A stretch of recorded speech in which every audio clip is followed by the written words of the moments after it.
So what you do is, you let's say draw the side view first. So you have a side view over here. Now to extend further, you take your, so usually I do it with the dotted lines, but this time I can do it with a lighter line so that I can explain it to you better, because in a pen I can actually work with a lighter line. So let's say from the base I draw a light line, all right, which you can see over here. Now this is one base, the next base is over here, so I put the scale over there and I make my next baseline. And similar to that, I have another base which is the top of this product. So I put the scale over there, align it, and I make my third so-called construction line. Now always keep these light because they are not your final drawings. Now if you do this, basically what these lines are saying is that if I have to draw this front view, this is my starting.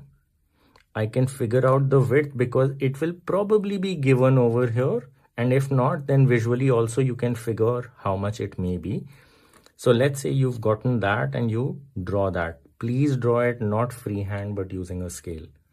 Now that means if I've drawn this with a scale, that's the maximum height to which the bottom rectangle will go. So bottom rectangle has gone till this point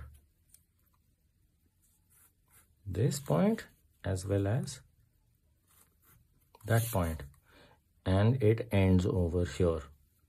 And then the next one, which will be this piece, which is actually this surface, will be drawn above it. So one option is you draw this half and then you draw it remaining, or you can draw the whole thing in one shot. So by one shot I mean you draw this and this in one go. Okay, so you have this and you have constructed the two squares. So if you look, this is how your front view looks and that is how your side view looks. Now if I have to recreate the same thing from the top view, all you now need to do is take this vertical line, extend it further as a thinner line, because that is how your construction line is going to be. So that, and now you're basically saying that the same width needs to be maintained on the top as well. And if you look at the same concept over here, the same width for the top view has been maintained for your front view as well. So now you know this distance, which is for the front, and you also know this distance, which is for the top.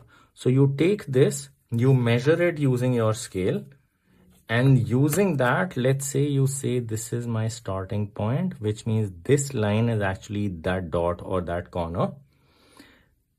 Whatever you've measured over here is what you measure over here and on the other side.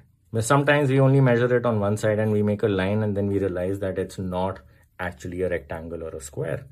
And then you measure this distance and you mark that on either side and you simply join them together and you will get the top view as well.